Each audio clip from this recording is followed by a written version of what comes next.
Welcome to the Nerd Party.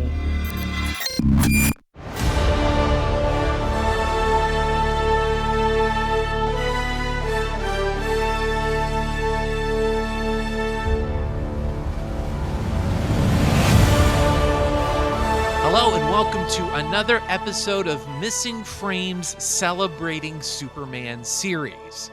I'm your host, Shawn Eastridge. Normally on Missing Frames, we watch all of the movies we should have seen by this point in our lives, but in the months leading up to the release of James Gunn's Superman on July 11th, I've been talking to all of my favorite Superman writers, influencers, fans, artists, and so on and so forth about what makes this iconic character so special. In my last episode, I spoke with Gene Luen Yang about his amazing graphic novel, Superman Smashes the Klan. Definitely check that episode out if you haven't already. And there are more Superman celebrations to come. So make sure you are subscribed to Missing Frames on whatever podcasting platform you choose. You can do any of them. You could even subscribe to multiple places at once. The possibilities are endless. So, all right, we've got a new trailer coming out at noon today. This episode is releasing at midnight on Wednesday. I figure if you're up early and you need something to help you pass the time until that trailer is out, you've come to the right place. I got to chat with PHILLIP Kennedy Johnson, the man behind Superman's WARWORLD Saga and the upcoming Superman Book of L series. That's coming out in September, by the way, so keep an eye out. So I actually only just discovered Phillip's work like this past December, and yeah, he is amazing. Like, if you haven't read the WARWORLD Saga or his Action Comic stuff, you got to get to it. It's awesome. We had like an incredible conversation, almost 2 hours. Phillip hung out. I mean, I'm so appreciative of him taking the time. We talk about his life, his love of music, his career as a trumpet player in the U.S. Army Field Band. We discuss how he got started writing comics, how his love of fantasy and world building made him the perfect person to tell the WARWORLD Saga story. And we even, just for you Batman fans out there, we sneak in some talk about his current Batman and Robin run, and that is also awesome, like pretty much everything he does. I really had such a wonderful time talking with Phillip. This conversation is so special. His love for Superman is like off the charts. I'm so glad that he is one of the people writing this character. It's so clear that he loves Superman and that he gets this character. I cannot wait to see what he has in store for fans with the Book of L later this year. I'm going to be first in line to pick up a copy. Anyway, I really hope you enjoy listening. I hope this helps you pass the time, makes that wait until the trailer comes out a little bit easier. And if you're discovering this after you've watched the trailer, I hope this just gets you even more pumped. We do talk about James Gunn, the movie, and what we're excited to see. Okay, enough talk. Let's go ahead and celebrate Superman with PHILLIP Kennedy Johnson.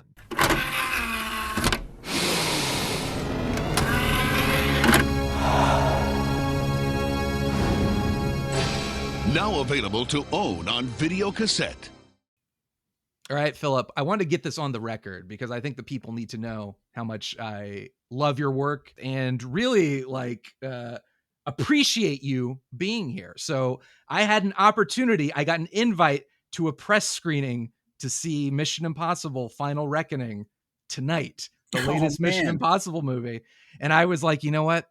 I got to talk to PHILLIP Kennedy Johnson. Oh my God, dude. Well, I'm super honored and also really embarrassed. The people who were listening now must know that I kept you waiting because of some stuff with my boy here. So thanks so much for waiting, and thanks for giving up your beloved movie. I hope you get to see it soon. No, it's no problem. This to me is like, this is a good trade, I'd say. I'd say I'm happy with the decision I made. And this is, honored. I think if you need to put this on a resume or something where you can say picked over Tom Cruise, how often can any human being in the world say that? Your face, Tom. You need to start doing your own stunts, I think. I don't know what that would entail. I do some jujitsu, boxing type stuff. Okay, great. Yeah. As soon as you start doing the jujitsu on a plane while it's taking off, then, exactly. Then we can have a conversation. It's not the same as jumping off of buildings in Dubai or whatever. So tell me a little bit about, I guess, growing up in your earliest memories. What is your earliest memory of Superman or comics in general? Man, I just don't remember a time before Superman. He was always so present in my life. My dad got me reading comics. He just brought home boxes of old ripped up stuff from garage sales and you know flea markets, whatever. He'd bring like a little shopping bag with a handful of comics in it that he got for a buck or whatever.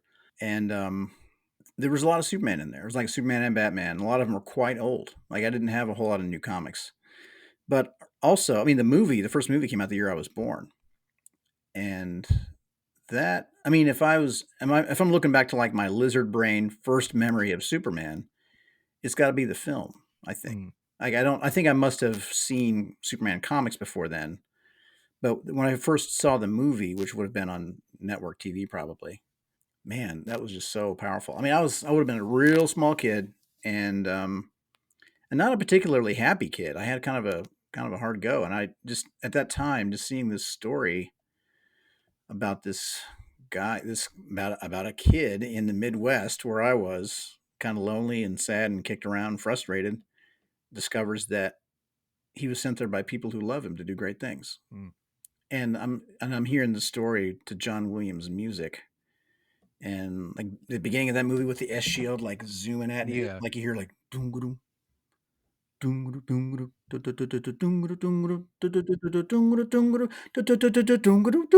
then you it's keep like, this going, this is about to become just a perform. Like I will join in I'm and just do gonna the sing the whole performance thing. Is with that you. okay? Yeah, I'll do it. I'll do it. Yeah. Let's do it. Let's go. And then, but the S shield just like coming at you, like what looked like 3D back then. I remember being a kid and just like welling up with tears even then. Mm. Like just thinking about how, oh my God, dude, I'm going to do it right now. No, you're good. You're in good company. You're in good company. It just meant everything to me. We don't get opening credits like that anymore. Oh I man. always tell people, I'm like, James Gunn has its pre-credits action sequence, but for Superman, the 1978 Superman, the opening action sequence is that opening credit sequence. Yeah. I don't even remember like the one that I saw first. Cause I've seen different versions of the opening now. I don't remember if it was the General Zod thing or if it was Mm. the newsreel thing. Like there was one where it showed like little newsprint stuff. Yes. Yeah. There I was can't. so Superman 2 opens with the recap of the first movie. Okay. Kind of like the Rocky movies Uh, do. And I remember that was my first exposure to Superman was Superman 2. The I see. opening credits. Gotcha. I was 4 or 5, knew who Superman was, Uh-huh. understood, like I was a fan of him just through what my parents had told me. And then as a kid, I had to have been 4 or 5. But what I would do is I had this internal clock that I still kept to this day, helps me wake up on time and sometimes helps me not wake up on time. But I would sneak out of my room during nap time to watch Sesame Street, Mr. Rogers. I would Uh-huh. sneak into the other room.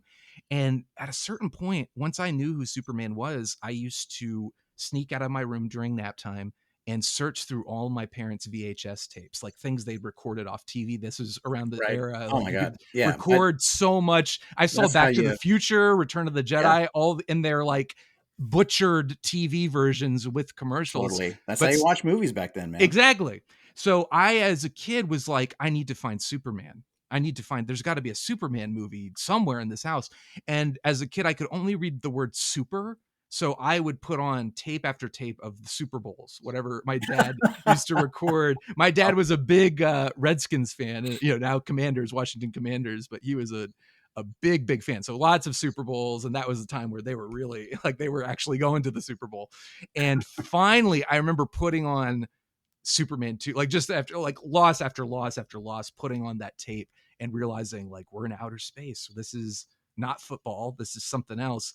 And that opening credit sequence was the first time I saw Superman in action, like to the point where it was like, oh, he disguises himself with glasses. Like, who's this? Like, what's he doing? Why does he wear this stuff? Like, why is he acting goofy?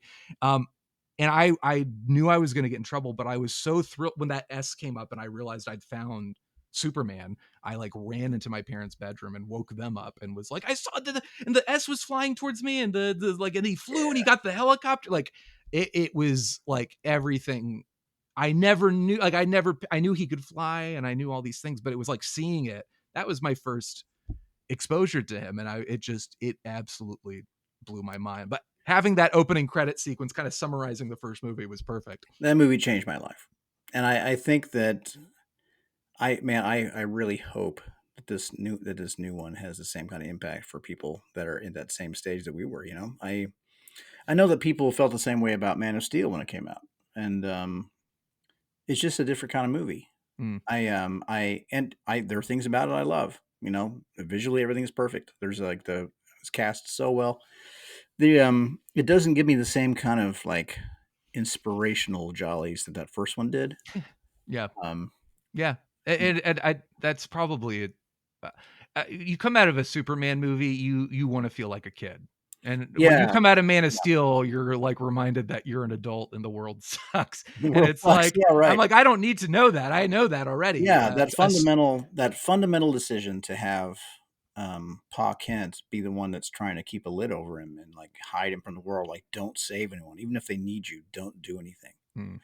That to me was a huge misstep. And I'm not telling if you love that movie, that is great. I want you to love the things you love. I'm not telling you Right. not to. The reason it was hard for me is because my my understanding of Superman is that yeah, his legacy as the last Kryptonian and all that, his powers, all that comes from Krypton, sure, but he became human through the Kents. The Kents gave him his heart and soul, and that's what makes Superman who he is, not his goddamn powers. Yeah. So, like to make Pa Kent I understand the fatherly instinct to protect your kid from the world. I totally get it, but There's a way to do it without saying like yeah, also let that school bus of children drown. 100%. Right. Yeah, you can't do Right. that. Like that kind of makes the Kents not just irrelevant, but even like an impediment. Yeah. And that kind of brought the thing down to me. And the decision to have him kill Zod, I actually don't have as big a problem with as some people did, because it made it clear he did not want to do that, and if that becomes his motivation for never killing again, Yeah. I could see why they wanted to do it that way.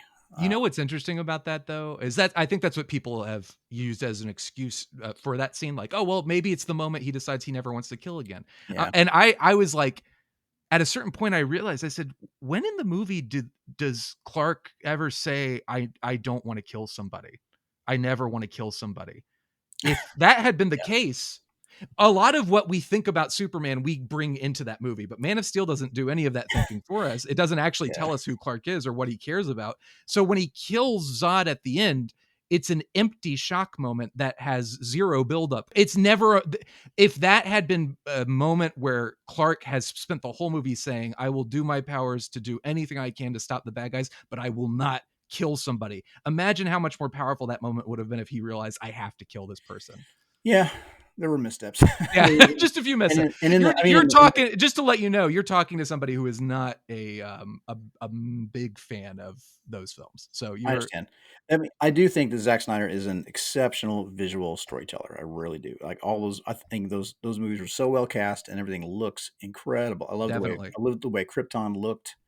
I love the way the Zod and his folks looked. There's a lot of really good stuff in that first in Man of Steel. But I think Yeah, that's what I realized is like first time I saw it in theaters, I think I was like, well, you know what, like I'll take it for what it is. I'm happy to have another Superman movie. But even other movies that people have shit on by Zack Snyder, like I I think they all look incredible. yeah, Even the worst ones are like they look. He just yeah. he tells stories visually, and they're amazing for that reason. But yeah, even in the second movie, he throws that dude through a wall, like pulps this. He's 100% dead. Right, right. And then there was a moment in Batman vs Superman where it was just so funny because my friends and I knew going into it, and I've always been kind of the Superman champion of the group. One of my best friend and I are actually like the big Superman fans, but I've delved a little bit more into the comics and stuff. So my friends kind of know me as like very, very obsessive Superman fan. And going into Batman v Superman, we knew like going into it, we're like, there's going to be some stuff in here that's going to make Shawn not happy. And I remember one of my friends turned to me at the point, there's a moment where Clark is talking to Lois and he just goes like, Superman was never real, Lois. He was just an idea. And my friend said he looked at me and he saw me put my head in my hands and just burst out laughing. And it's just like, I understand the idea of wanting to deconstruct Superman because you don't find him interesting. But in my opinion, then you shouldn't be making. You're not the one who should be making Superman movies. If you don't find what that character is inspiring and amazing as he is, then it's not for you, and that's Yeah, okay. It's okay. like maybe. I mean, I've seen stuff like I've seen like outlines for where the whole thing was gonna go. I have no idea if that's true or not. If they Mm. if he'd made all the movies he wanted to make that ended up with like multiple Justice League things and everything. I don't know if that's anything that's true or not. And I understand that they wanted to put some of these characters on an arc, but if it's taken you 5 or 6 movies to get to a point where Superman is a good guy, Right. now you've got 5 movies You've where missed. Superman's the bad guy half the time, or dead, or like Yeah. killing people as he's deciding whether or not that's a good thing. I'm like, I don't know, dude. You gotta get there quicker. I was talking to Tasman. I don't know if you've Tasman, the I do, aspiring yeah. Kryptonian. Yeah, she's great. And She loves that movie, and she's a huge Superman fan. yeah, it's her favorite. And she I was talking to her about an interview with Ben Affleck recently. Did Uh-huh. you hear of this? No. He did an interview where he was talking about he played Batman, and I don't know how old his son was, but must have been pretty young. But Oh, I did hear about that. And he his son's wanted to scared. he wanted to show it to his son. And Uh-huh. his son said, like, I don't want, that's too much for me. It's too scary. And Ben was like, that's when I think I realized we may have gone too far. And ironically, I think Batman is the character you have that wiggle room with. But Superman, I think kids need to be able to go see a Superman movie. Exactly, dude. That's Yeah. how I felt. That was kind of the litmus test for me. I was like, I can't let my son see this. Like Yeah.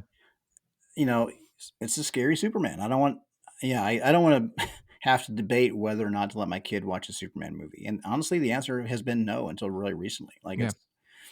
there's kind of this test. Like when I was writing. I mean, I'm writing Superman again now, but like when I was writing Action Comics, man, I knew I was getting it right when I heard John Williams' music in the dialogue. Mm. Like you really need to have that Christopher Reeve inherent goodness in the character. Well, where he shows up and you're going to be okay. Like the thing with the helicopter, where he's got the helicopter in one hand, Lois in the other, like, and he's like, I've got you. And she's like, you got me, who's got you? And he looks down and he kind of gives her a smile, like, that's kind of funny, kind of a look. But there's no ego in it. There's no like, yeah, I'm awesome. Right. There's no, malice. There's no ego. There's no, like, when you see the Man of Steel / Justice League Superman, it's kind of scary. And sometimes he looks at the guy that he's about to fight, and there's this ill intent, Mm. and this like, I'm gonna f you up. Whether or not he kills him, he's just like, I don't know. It's just really aggressive. And Yes. whereas like Superman 2, you see Christopher Reeve and hanging outside the window like, General, would you like to step outside? It's like this almost corny goodness. Yeah. Man, you just got to have that. If it's not there, then it's not the same. I'm very hopeful that that's going to be in the new movies. I think it will too, and I think James is a wonderful filmmaker. First of all, I've really enjoyed his films, but I think he understands Superman based on what he said. I remember one of the early indicators, they may have just announced that he and Peter Safran were taking over DC. And I remember thinking like, oh, that's interesting. Like this is me as a Superman fan who for a decade has been kind of wandering this wasteland of like, what is going on? Like, why does do I have to step in and save this guy? Because somebody needs to. And just feeling kind of like, and I had, I wasn't reading the comics really at the time. I had read the run that I'd really loved was Peter Tomasi and Patrick Gleason's Rebirth run. Yeah. I adored that.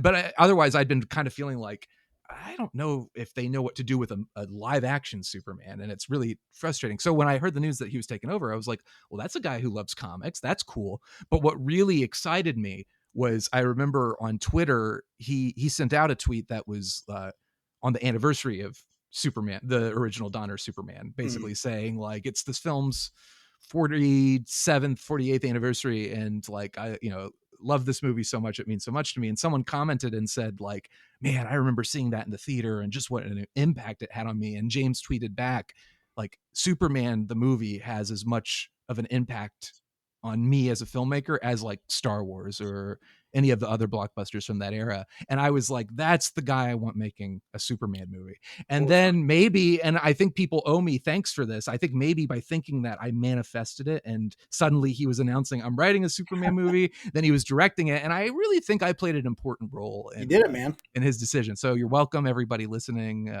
But I think he's the right guy for the job. And, honestly, what it is about Superman, and I think and you understand this. I mean, you have written honestly some of my favorite Superman stories, some of the best I've read. Oh, thanks, man. I've only just recently discovered them, and I adore them. But what Superman, why you need that kind of that boy, people knock it, but like that Boy Scout upstanding, polite, aw shucks element is because of that dichotomy of the most powerful being in the universe cares about you.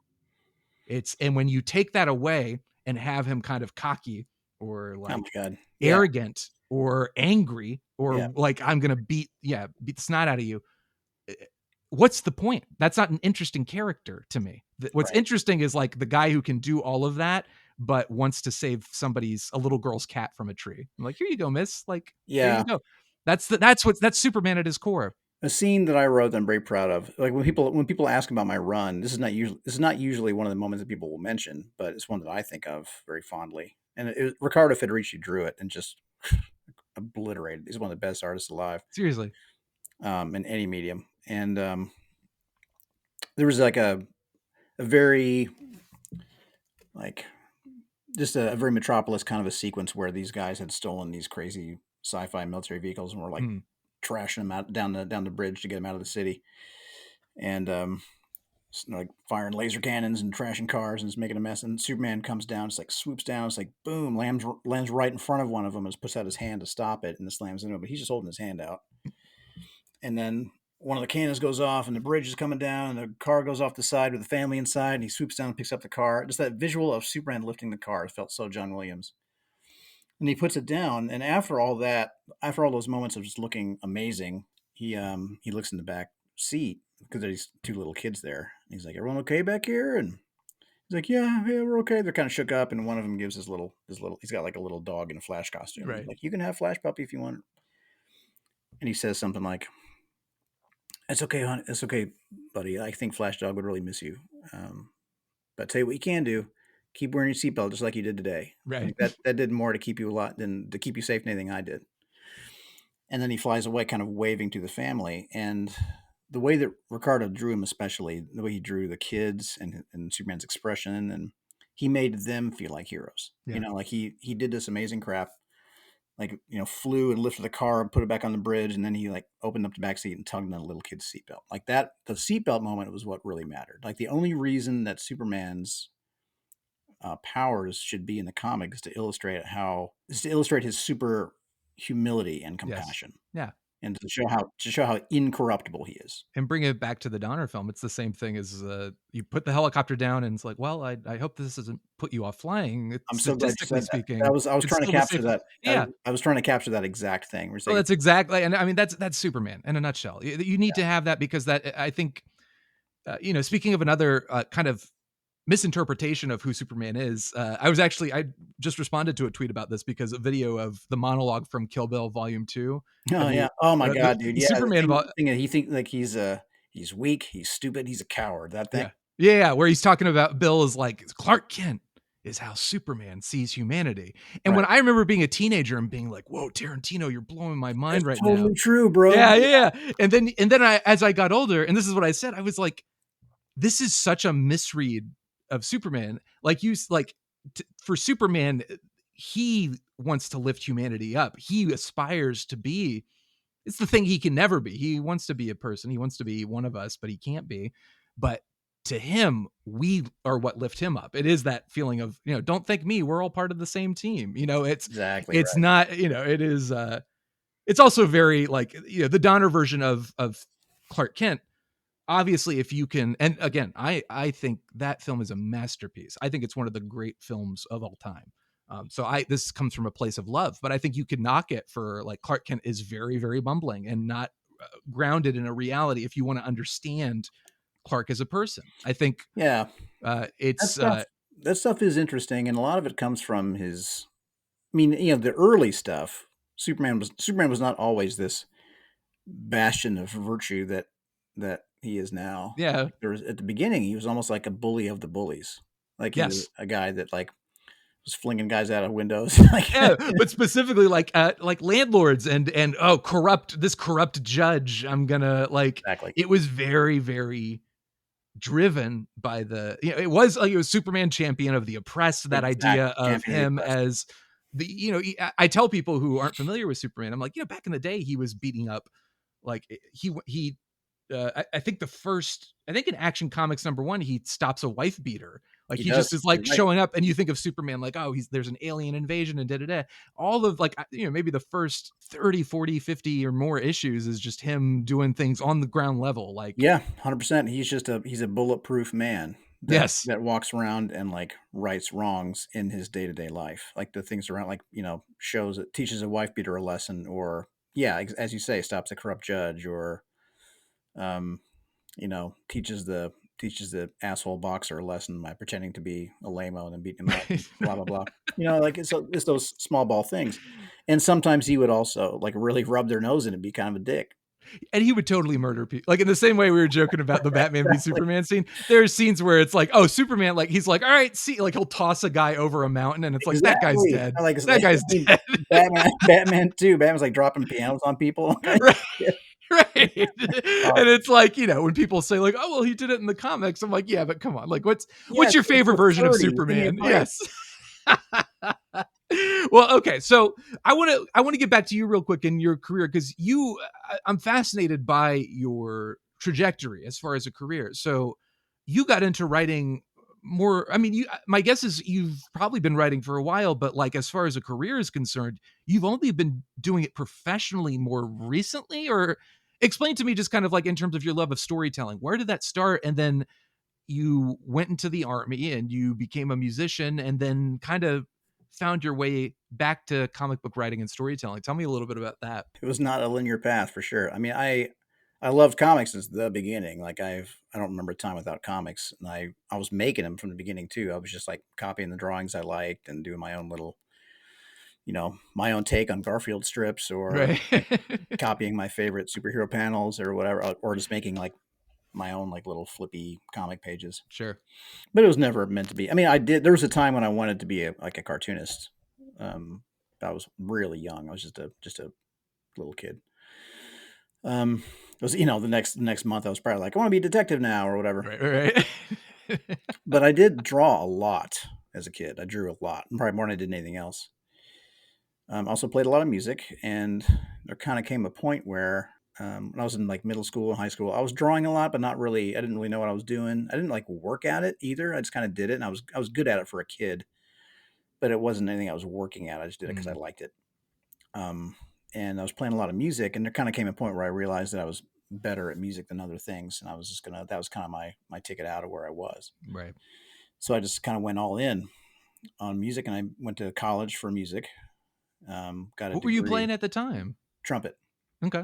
Yeah, no, I still am. I still play. I mean, all my horns are right off camera here.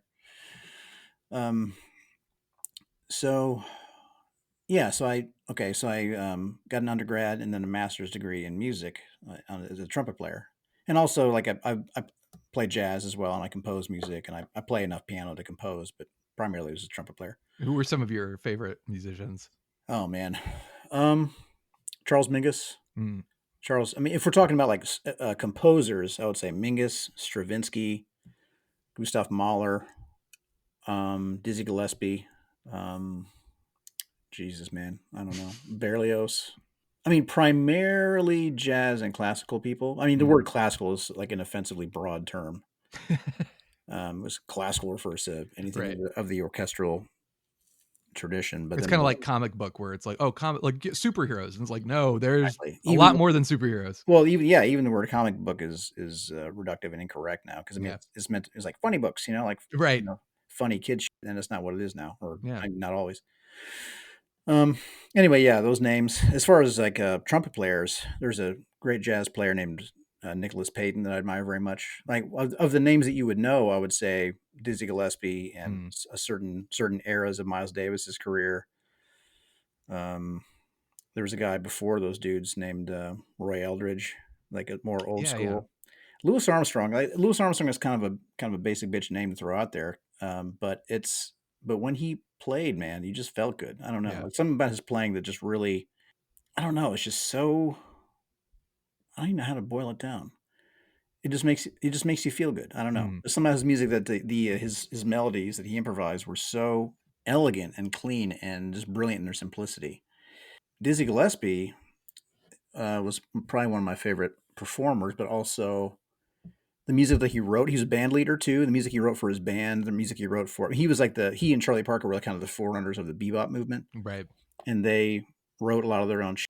And that's when bebop was kind of when jazz became more harmonically complex, and Dizzy was kind of like the not just one of the foremost practitioners, but he also just kind of took generations, plural, of musicians under his wing. Mm. I kind of became their like wise old man, you know. So Dizzy's guy I hold in highest regard.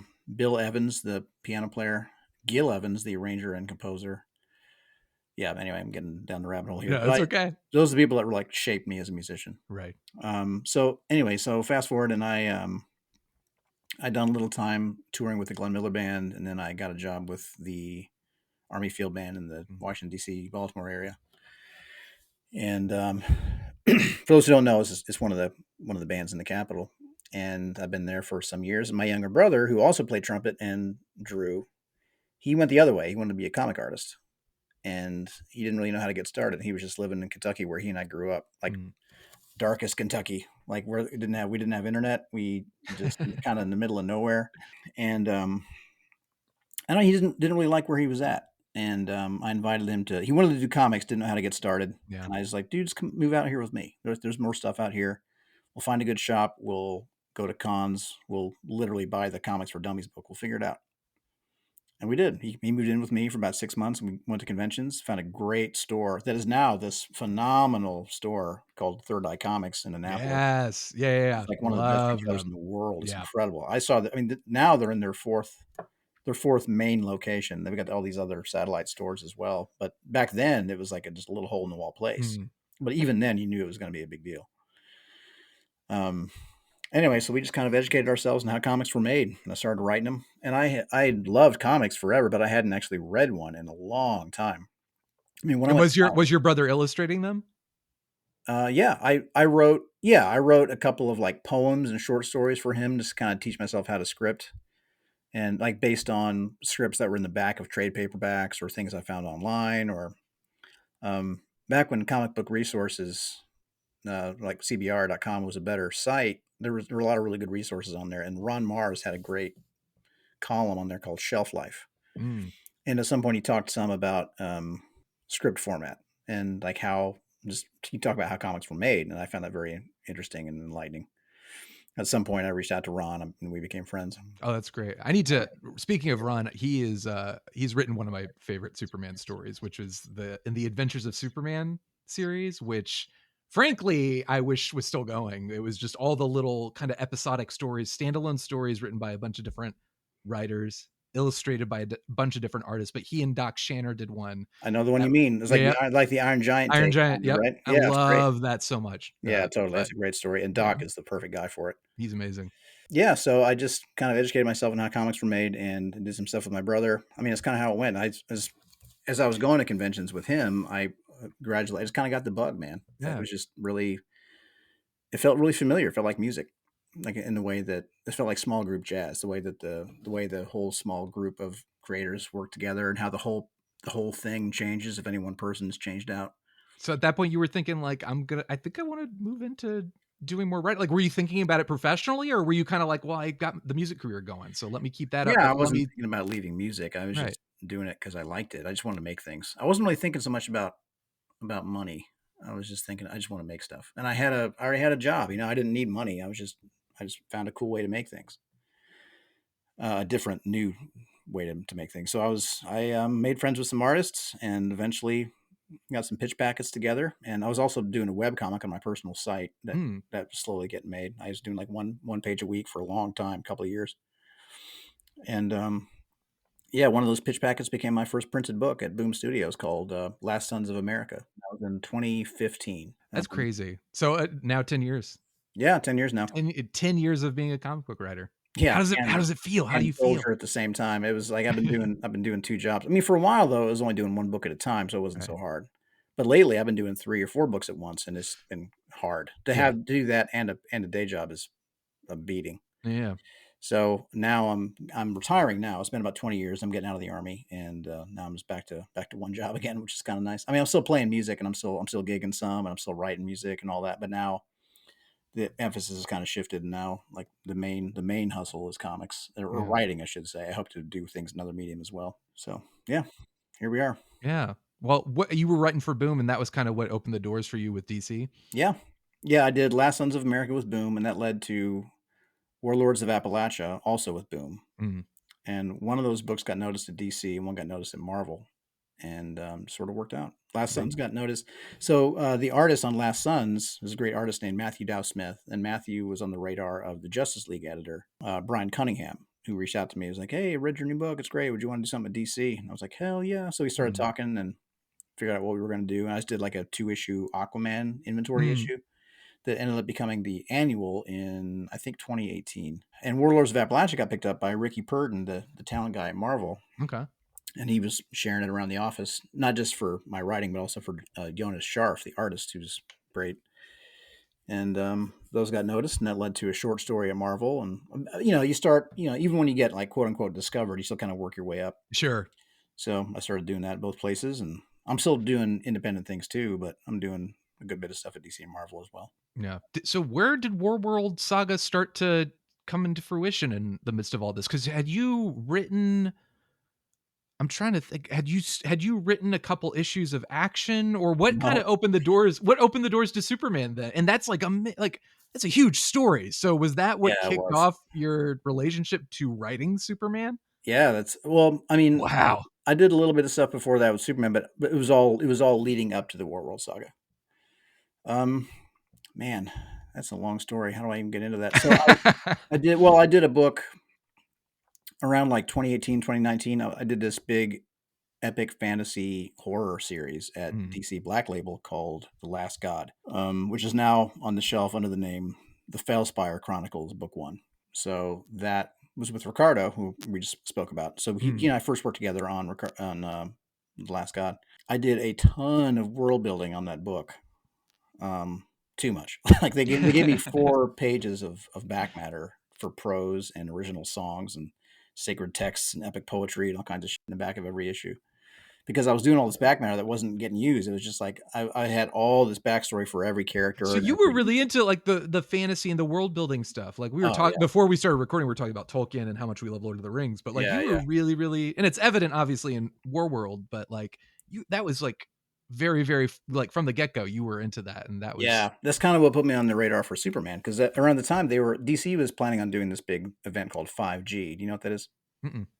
5G was going to be this crazy reset at DC in which the timeline was going to become fixed in time. Oh, okay. So Superman's been around since the 30s and all that, um, and we don't really question his age. Right. It's He's like The just Simpsons. You're yeah, like, yeah, Bart's 10 years old forever. yeah, he's just always kind of been there. 5G would have set like a year as the year in which Wonder Woman appeared, and then the year in which the Okay. Justice Society was formed, the year that Clark Kent fell to Earth, the year that the Waynes were killed, blah blah blah. That's all like this happened in 1984 forever. Mm. You know, it was going to be a big crazy swing. And when they reached out to me about being a part of it, I asked them, I was like, "How long is this event going to go?" And they were like, "Well, this is the new normal. This is forever." Like, yeah, but seriously, like just tell me how long is this going to be? And it's Right. like that. Our guidance is that this is permanent. It's like okay, whatever. So listen, like It's like, sure, yes, the New whatever you 52 was say. permanent, Rebirth was permanent, like just like Well, every I think that is legit what the editors were being told. Like I don't know if anyone actually believed it, but I do think that that is what Dan DiDio at the time intended. mm, Anyway, so we all kind of had our marching orders, and they wanted me to be a part of. So there were going to be these books that took place in the near future, and one of them is going to be an older Superman, where John Kent is the Superman of Earth, and Superman himself is off world. And so I was going to be kind of because of all the crazy back matter stuff I had done for Last God, they wanted me to kind of show run the cosmic side of the DCU. So I was kind mm, of thinking about there's going to be a book called War Worlds, plural. Um, there was going to be what was another one? There was some other stuff. I mean, I was going to be writing WARWORLDS myself. I think I was going to be writing a Mongol book. There's a lot of stuff that were basically Superman books. Right. Okay. So then when 5G kind of fell apart, one of the editors was like, "Would you like when Bendis steps away? Would you want to write Superman and action both?" I was like, "Yeah, I'll do that." Now, That's insane though. Like to be like, cause I've talked to a few writers at this point who have talked about kind of like building their way up to Superman, like kind of like, you are, like you said, you kind of get tested out a little bit, you get your opportunities, but it doesn't seem like Superman is necessarily something DC offers to anybody on a silver platter right? when you are just getting started. Like Yeah. that's crazy. My testing ground was The Last God, really. Like that's what put me on the radar. Like this guy's doing real shit. Hmm. And I mean, when I said they were giving me Superman and action both, that was the understanding is that I'll be doing both for about like 5 or 6 months or something to kind of tee up Tom Taylor, because Tom was about to take over, um, uh, like Superman's Son of Kal-El, Yes. the Yeah. Jonathan Kent book, and they wanted me to kind of tee up Tom for that and just kind of do the wrap up arc. So I was doing that, but Action Comics would be like my book, and that became the WARWORLD Saga. Yeah. That's insane. So what did you feel like when you were thinking of the story? Like what was the key? What was it for you? Like, was it just like, I want to take Superman out of his element. It's going to be off world. It's going to have all that cosmic stuff. He's going to be depowered. But what was for you, like, what got you excited when you were like planning this and brainstorming it? What was the moment where you were like, oh, wait a second. Now I see the story. This is something that's going to be really, really great for me. It needed to be a story that made it clear that Superman was not who he is because of his powers. Because I mean, a lot of stuff we just kind of talked about, where it's the retort to the troll who says like Superman is Superman because he's the biggest and the strongest and the fastest and he can punch through planets and all that, and that's why he's Superman, because he's the most powerful. Or that he's so boring because he can do anything. He's the big Boy Scout. He's too powerful. It's hard to write and all that dumb shit you always hear. Right. I just don't feel that way. Now, I did not need him to be depowered for any of that story to be told. The reason he was depowered is because he was like the visual of him being a gladiator on another planet. Mm. If he was all powerful, he would never be a slave. Right. He'd never be in chains in this planet. He needed to be down in the mud with everybody else. So we sorted all that out about how we would get there. But yeah, I just wanted to see him. Like he is no less powerful without those powers, because his power is in the way he inspires everyone and how he teaches us all to be how best to be human, like how to be their best versions of ourselves, and that you can have absolute power and have absolute compassion and humility. Yeah. Well, that's part of what's so great about that story is it is that antidote to there is this misconception of like, oh, you don't like Zack Snyder because you like the bright, happy Superman, and you don't want dark, gritty Superman stories. And it's like, well, that's not it. That's not it at all. You can tell a dark story with Superman, but it kind of, you have to think of it like Captain America: Winter Soldier, where it's like you take the character, put him in a darker world, make it a little bit more uncertain, and give him that journey, give him that, like, he does go on a journey in that. He does, I think, develop and grow as a character and becomes a little less black and white than he was before.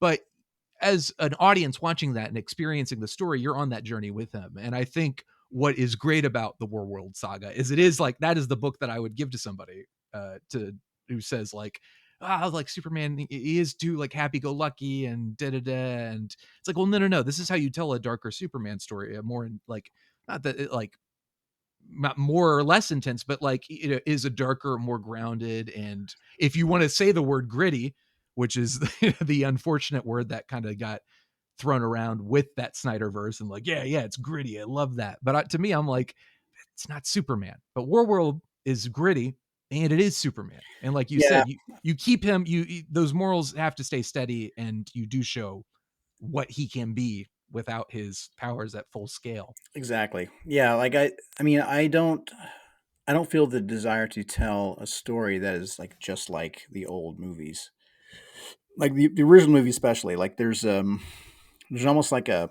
comic relief kind of bumbling quality to the villains in that first one. Even down to the musical themes. Like when you see Luthor on screen. Yeah. It's not necessarily a real threat. Yeah, he's not scary. He's just kind of he's like the mustache twirling jerk. He's like a, boop, boop, Yeah. boop, boop, boop, boop, boop, boop, boop, boop. Like Right. He's hanging out with Otis and Miss yeah, Tessmacher, and it's like, yeah. why are you hanging out with these guys? You hear that like that dopey tuba theme, and Yes. kind of it's just different. They're not scary. Yeah. Um, I want the Christopher Reeve Superman, but in the context of a bigger, more epic, scarier story. Like, what would that Superman do when he's really tested in a situation that's like really rough? I mean, the WARWORLD Saga kind of came out of my own experience doing anti-human trafficking work Mm, in Baltimore. Um, just the whole nature of trying to help people who don't want your help. right. Like if you're trying to if you're trying to save trafficking victims, if you're expecting like, tearful hugs and thank yous, that's not how it goes. Like they don't want to see you. Like Yeah. people that are being trafficked, they don't think they have a trafficker. They think they have a boyfriend that Right. is just kind of, he's pimping them out so just so they can save enough money to get married, and then they're out of there. Yeah. Meanwhile he's keeping all the money, and he's got four other girls just like that, and they like everyone you're trying to help, they all hate you. Mm, yeah. So like, how do you help people like that? They don't need you any less, but helping them is long, hard, frustrating, soul crushing work. Just slowly giving them a place to turn to when they hit rock bottom, and like showing them they can trust you, and giving them other options, and trying to help them get a driver's license or a birth certificate or something, any kind of control over their life so they can get out. It just takes forever, and it's just the hardest shit I've ever done. So how do you like? What would Superman do? What if Superman? I mean, he goes up there to free slaves, but when he goes up there, he finds himself in the arena against Mongol, and Mongol has built these red solar star forges inside the planet just to trap him there. And the entire arena, everyone's chanting Mongol's name to kill him. What do you do? What do you do? And they don't want your help, and that they all hate you. Like to them, Mongol Superman. Mm. I wanted to see how Christopher Reeve Superman would react. So yeah, that story is kind of the answer to that question. Yeah.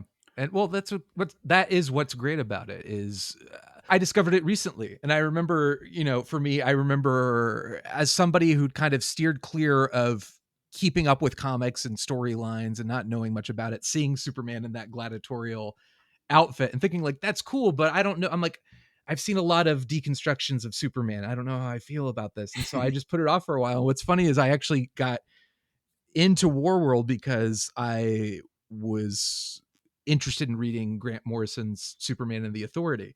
And I read that and realized, oh, this is connecting directly to the Warworld saga. You know what? I guess I should go ahead and read this Warworld saga. And like immediately I was like, this is my jam. Like this is I'm what so glad, man. yeah, Especially yeah. somebody who clearly gets Superman. That means a lot to me to hear. Yeah, that's what it is. And that's what's exciting about it for me, because I think there is a misunderstanding with, look, I love Donner's film, and obviously it's a defining film for the character, but it's also a great movie. That's why I love it as a film fan. I think it's a fantastic film. And that's what people forget about, I think, with Superman, the movie, is that like the reason that's so beloved and had such an impact on shaping the legacy of the character is because it was first and foremost a great film. And then it was so great that people have been struggling, certainly in live action, to live up to that. They either go too far in like oh my gosh, let's just make the same movie again, like with Superman Returns, which is a film I saw 15, 16 times in theaters, by the way, or around that many times. Oh God, I could never do that again. But but then it's like you go too far in the other direction with Man of Steel. Like, oh no, we can't be Donner. We have to be this. And it's like, guys, this is not that hard. You can tell compelling stories with Superman, the paragon of virtue, the good guy, without compromising who he is as a person. But I feel like there are examples, like there are good stories in comics that do kind of touch on that darkness, but not a lot that I would hand to somebody and say like, this is a great example of it. And the Warworld saga is one of them. So when I found it, I was like, I love this. And then I was like, what else has he done? Oh my God, he's still writing. There's more action. Like after the Warworld saga ends, I get a couple more Action Comics issues where you told the Metallo story. And Yeah, then dude, what do you think about that one? loved it. It was, that one's not as fresh in my mind. I right before, what's great about talking to you and other creators is that it's like an excuse to go back and reread this stuff. I'm one of those people who it's like I don't want to watch something or read something too much because I want to preserve that feeling of like freshness and newness. So when I go back to the story, there is that element of rediscovery.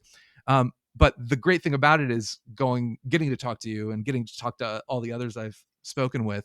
It's an excuse to go back and revisit those stories. So I literally finished today rereading the Warworld saga and then started to go into action. I remember loving it. It's not as fresh in my mind, but I remember thinking like, I want more of this. And then going online, I was like, why is he not writing, Googling, why is Philip not writing more? Wait, what is this? This is, what is it? House of L or Book of L? Book of L. And I was like, great, it'll be okay. Life is going to be okay. I'll be all right. Yeah, I hope you love it. I'm really proud of it. I'm very excited for it. And that's coming out. That's September now? Yes, September. Yeah. It was going to come out earlier, but like the Summer of Superman kind of marketing. Somebody just kind of fucked up. So it got announced too early. So we started talking about this book a lot. This is what happened with Last Days of Lex Luthor too, with Mark Waid. Yeah, with Mark Waid, because that first issue came out, and then it was like, where the hell are the other issues?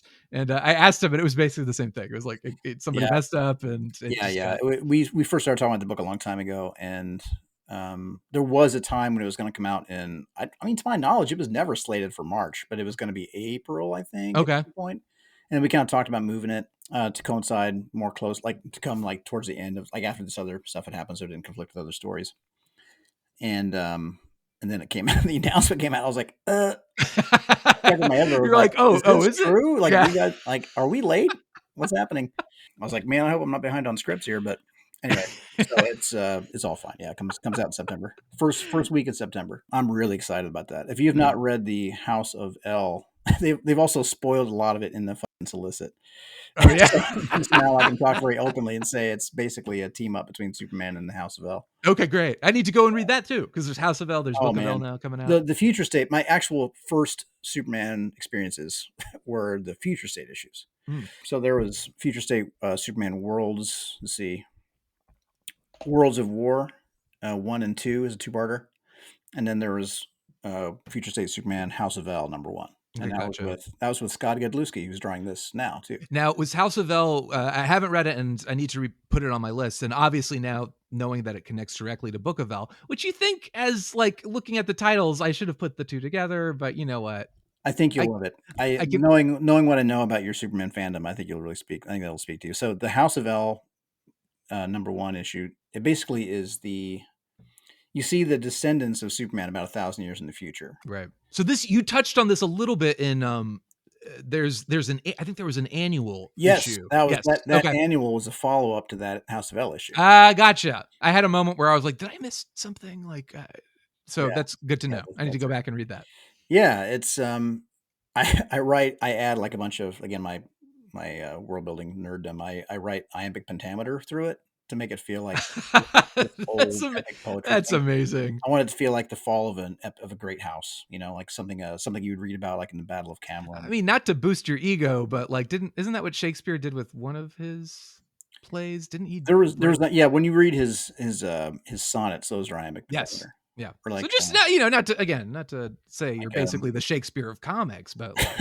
I don't say no. No, I mean, it's an interesting challenge because I mean, it's basically just like 10 syllable lines with the strong beats on all the upbeats. So it's like weak, strong, weak, strong, weak, strong, weak. But what a fun way to bring like your love of music into it too. Exactly, man. Yeah. Exactly. I wanted it to feel more timeless and old, like something that somebody would have unearthed. So I write the poetry all the way through it. It's just fun, and I'm doing some of that again for Book of L. Oh, I'm so excited.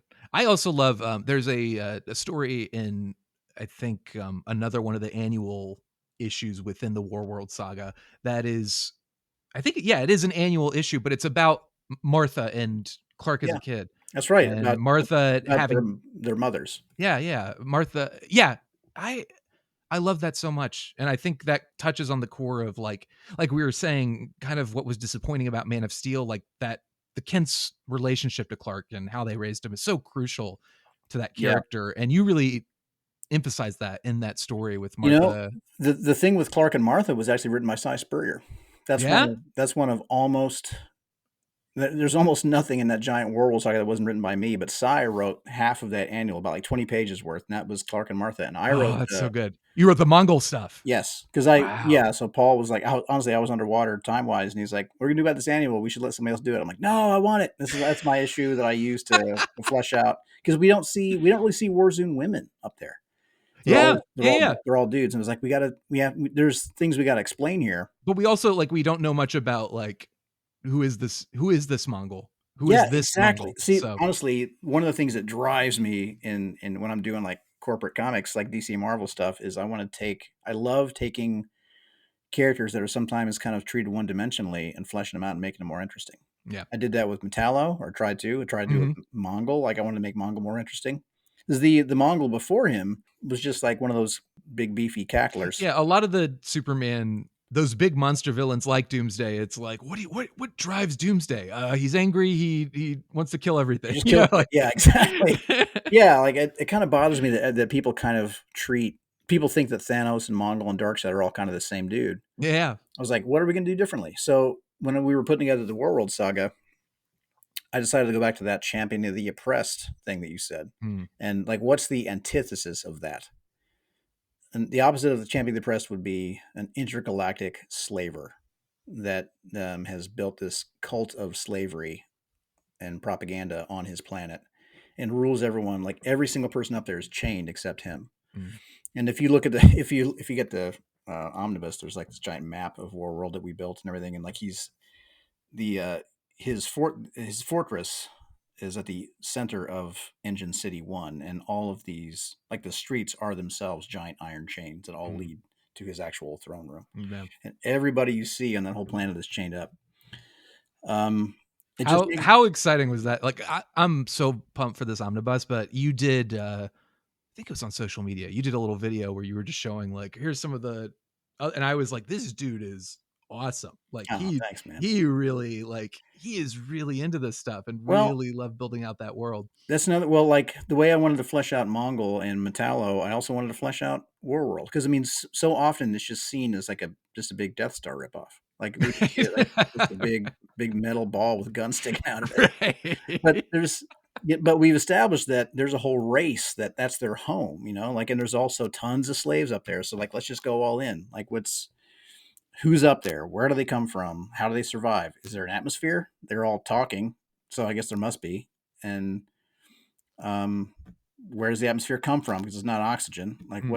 why is everything red? It's like, well, if there's an oxygen, if there's an atmosphere, rather, that means there must be precipitation of some kind sometime. So, I mean, what if the whole planet was just like basically a junkyard of salvaged, pirated ships of races that they've conquered, and they're all just like laying everywhere, and now there are these electrical storms, and that everything is rusting, and that's why everything is red, and there's these giant pools of what looks like blood on the Right. surface because it's just precipitation, and just keep answering every question with another question and keep going down the rabbit hole until the place makes sense. So yeah, that kind of came together until we had like a proper map of like how the place works and who's up there and how long it's been there and blah blah blah. Were you able to include any of it? Because I have this on I read it on my DC Infinite app, but were you Oh, able to cool. include any of this in the actual comic? Was this something where you're like, I have all this material, I hope someday I get to put it somewhere? There are Like, a lot, is there a way to do it? there are a lot of elements in the actual interiors of the story. So like when you see like one of Mongol's champions is this creature called Mother, and Mother, her nest is underneath the fallen moon spire. Right.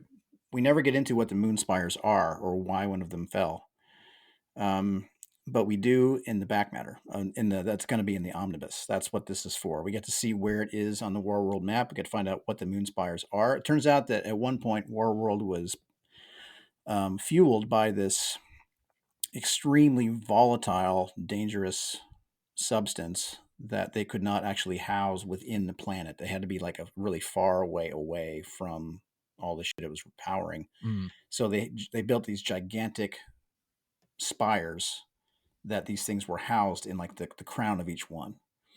And at some point, when they were trying to conquer this planet, one of them was bombed and knocked and fell, and like those like the shit that was in there did like rupture the planet, and there's this big irradiated place where nothing works.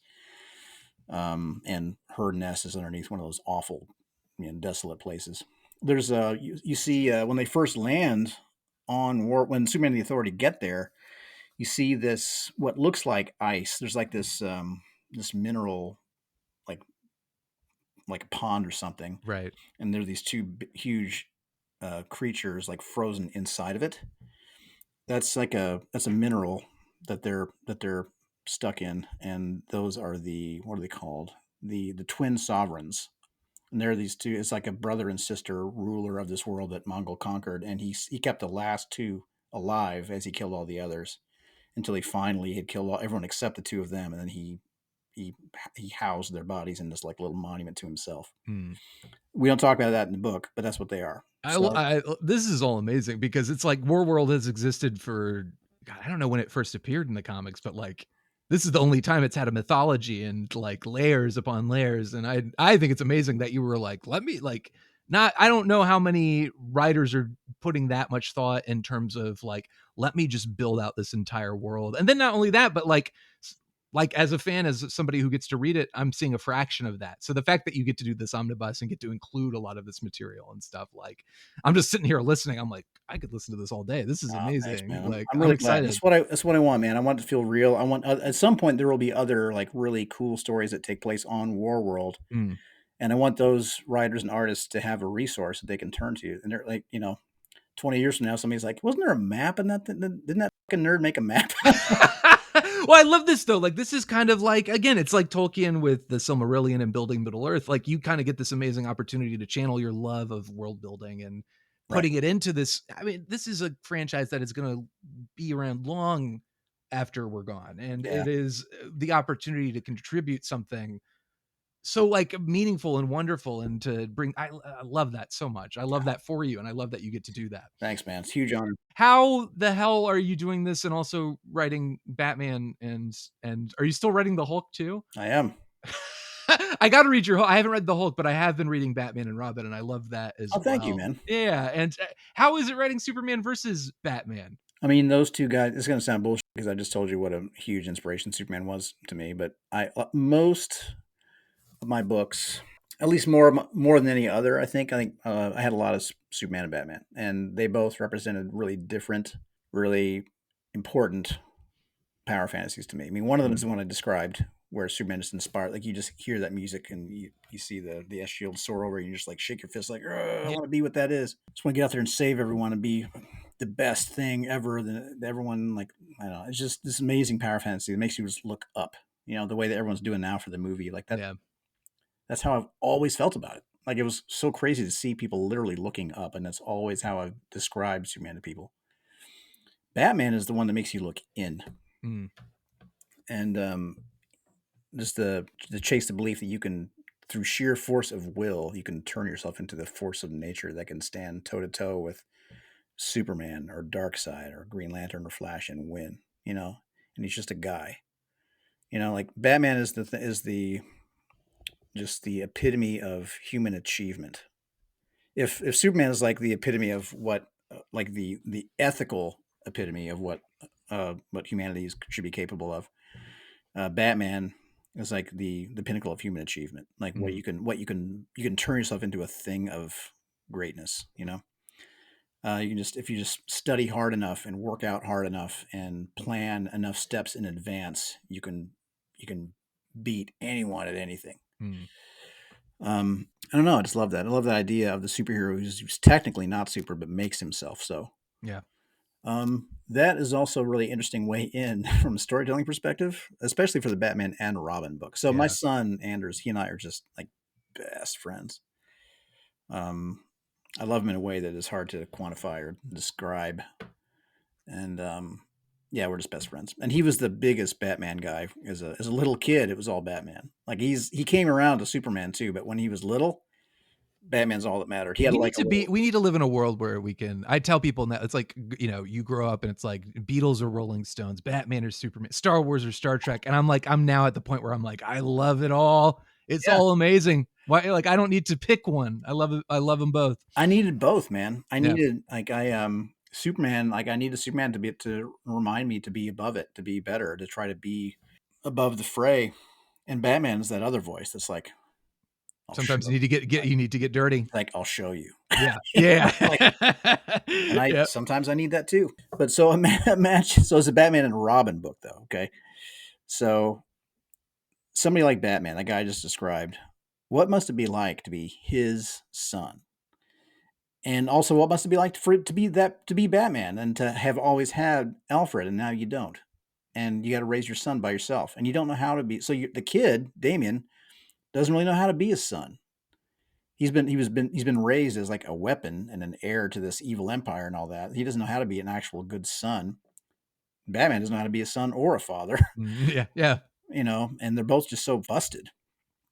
And that just fascinates me. Like what must Batman's day to day be like to make himself this thing? He's not, you know, he does not have a cheat day. He accounts for every muscle twitch and every calorie and every second that he spends, every decasecond. Like I break down the whole, like there's all these timestamps throughout the book, and I break it down to like microseconds, because I try to make it clear how closely Batman's paying attention to everything. Right. He brings in Damien's food, and he talks about like usual macros, blah blah blah. Like we leave at 7:38, don't be late, Right. blah blah blah. Right. It's all very intense. Is this your relationship with your son? How intense? How close are you to Batman in this case? I have these elements. I've had to like having two careers for a good while and having to keep up my PT and You have to. And keep it's up a my necessity. keep up my chops on my instrument, stay in decent shape, be a decent dad, be a good dad, I hope. And also get my scripts in, do all the normal guy stuff everyone's got to do. I've just had to it's been a lot of like very careful time management, and sometimes still I fail. And there's just a lot of, Anders and I both have a list we have like a dry erase board. I have my list, he has his list, and we check them off every day. Like it's, for Anders, it's like reading. He would read in any case, but reading is like he wanted to read every day. His Duolingo, his trumpet, his drums, his homework, his the chores type things I won't get into at home is the VWD time. VWD time is violence with daddy, where we'll do like Brazilian Jiu Jitsu or, That's great. or boxing and Muay Thai stuff. I love that. And I've got all my stuff, so there is an element of that, like counting every macro and calorie to our day. I'm not making him eat like a surgeon or anything, but Right. You're not making him jump from rooftops and fight criminals and things right. like that. But there is stuff in the book where, they're doing their training, they're running over rooftops carrying like weighted vests and everything. And Batman's they're having their conversation in Serbian with a certain kind of accent and blah, blah, Right. blah. Making sure he's keeping up on his languages, and Damien's so friggin' over it. So yeah, I wanted to show I don't like it when the stories kind of gloss over that or pretend like it's not there. Like you see him like sitting around eating burgers or whatever. It's like that's not how they would do things. Right. Like they have to be able to keep up with characters like Flash and Superman, and they do that through meticulous planning and just not cutting corners. They have to be better than us. Yeah. And there's a level, I mean, there's a mental damage to Batman that doesn't exist in Superman, obviously, but certainly not really in any other DC character. I'm trying to think, like, it's certainly like there are darker DC characters, of course, but I'm thinking like the big ones that, the heroes like Green Lantern, the Flash, and Wonder Woman. Like there's that level of mental damage too, where it is like you're saying, like, how do you be a father when you didn't have a father, when you like, how do you handle that? And what I love about that book, I remember, because what I did is after I finished WARWORLD Saga, I'm like, what else is Philip written? Oh, Batman. All right, let me check this out. And it was immediately apparent how special it was. And the scene that did it for me, that I knew, I was like, oh, this is going to be more than just a fun, like, awesome story. But Damien's like trauma of seeing that girl and realizing, like, we're like delving into that, like, Damien, I'm just now going back and reading Grant Morrison's Batman run where he introduces Damien. So it's like I'm like kind of I started with yours and now I'm going back and seeing Cool. how you Okay. got there, which has been fun. That's But cool it to is hear. yeah, it's fun to do that. And it's just interesting to see like the takes on the character. But Damien in general has kind of been treated as like oh, he's like this, like, raised by the League of Shadows, like he badass kid, but like he's still a kid. So to kind of Right. see you sort of take a step back and say, like, how does a kid handle this stuff, like when he's confronted with it? That's been really interesting. Yeah, it's fun to write a kid like that who is so exceptional in so many ways, but he's still a kid, and he's on some level he's still like, "Me, my dad sucks." Right. Like have those kind of moments, but in the context of a superhero's life. And also Yeah. so you've not read a lot of Damien, so he is his what's his word? The word his legacy as an Al Ghul Mm, is very prominent in his stories up till yeah. now. It's been a big, big part of who he is as a character. For obvious reasons, it's a big, big deal. But for this story, I really wanted to see him explore. We have not seen him explore his legacy as a Wayne, really, Yeah. as like Thomas Wayne's grandson. So when in that second issue, when Emma, the girl, is badly hurt, and it's Yeah. kind of Robin's fault. It's not his fault, but he was too slow, and she's badly hurt. And this normie guy, like just a normal doctor, saves her life and Yeah. shows like he kind of helps, but he doesn't really know what to do. Like he's helpless, but this doctor isn't. And when the whole thing is done, he's haunted by that moment where he's looking at that girl who's bleeding out because of him, and he's like, over the course of that series, he's like, I don't know if I'm supposed to be doing this. Like, what am Yeah. I even doing this for? I mean, you, Dad, have like you always had purpose. Like your purpose was Gotham, and then you went around the world and found your tools to become the thing to fulfill your purpose. But the tools are all I've ever had. Mm, Like, I don't have purpose. I don't give a fuck about this place. right. This is your town. I'm serving your purpose. Like, I don't know why I'm doing this. And, I train all day long every day for this, and I'm still not good enough. And I don't know. people What still is that? get What hurt. even is this? Yeah. Yeah, people still get hurt, and it's our fault sometimes. And these normal people are doing crap that we can't do. And so he starts to think about his grandfather's legacy. Like so Batman hears all that, and he tries to connect Damian with Gotham by giving him Thomas Wayne's journals to read, and also by helping him connect, because it's established in the comics now, like in the Batman Robin Before Me, that that Robin draws his own comics. Mm, Sometimes you'll see him draw comics. So I wanted to see the comic that Robin drew. So in issue 20, we see the comic that Robin drew himself. Have you read that right. issue yet? Yeah. Yeah. Man, I'm so Yeah. proud It's of that great. book. It's so good. So we get to see Thomas Wayne's journals too, and there's pictures in them. And that's a story from my own life. I remember when I was first getting into comics as a writer, feeling all proud of myself, like, look at me, I diverted my professional path. Now I'm doing this other thing. How crazy and original. And at some point I found my grandfather's journals from like the 19 whatevers, and there's pictures all through them, and they're almost comics. How cool. Yeah, I was fascinated by that. But also I was like, I don't have any control over my life. Right. Right. You're like, is this like just like the path I'm set on? Like, is it in Exactly. my I'm like, DNA? I'm just fulfilling my genetic destiny, and I actually Right. don't have any control. Because he was also a trumpet player who like Wow. drew and wrote his own diaries. Wow. Um, so anyway, That is crazy, dude. yeah, and I had no idea. So anyway, so Damien has that moment, and it does help him connect with Gotham, but it also makes him question his role as Robin. He was like, maybe Dad's the anomaly, and that Mm, I'm actually supposed to be more Thomas Wayne. Like, what if I was actually a doctor? Can these people be heroes too? I think they yeah. can. So It anyway, makes sense. I mean, he's grown up and he's discovering more about himself, and right. he's at a point in his life where that is like, it's like, oh, maybe I don't have to be this. Maybe I can. Right. It seems like he's at that age where he can start to question those things and be like, Exactly. screw you, Dad. I'm going to do what I want to do. Right. Um, But it's like, it's different. It's not like I'm going to go rebel and like get a tattoo and start smoking and do incredible exactly. stuff. It's like, Yeah, I want to be a doctor, Dad. exactly. You, He Dad. I goes want to in be a like, doctor. he's like, you've been sneaking out of school. What have you been doing? He's Like, like, what do you mean you don't want to dress up and go out and beat criminals up? punch strangers. Yeah. Right.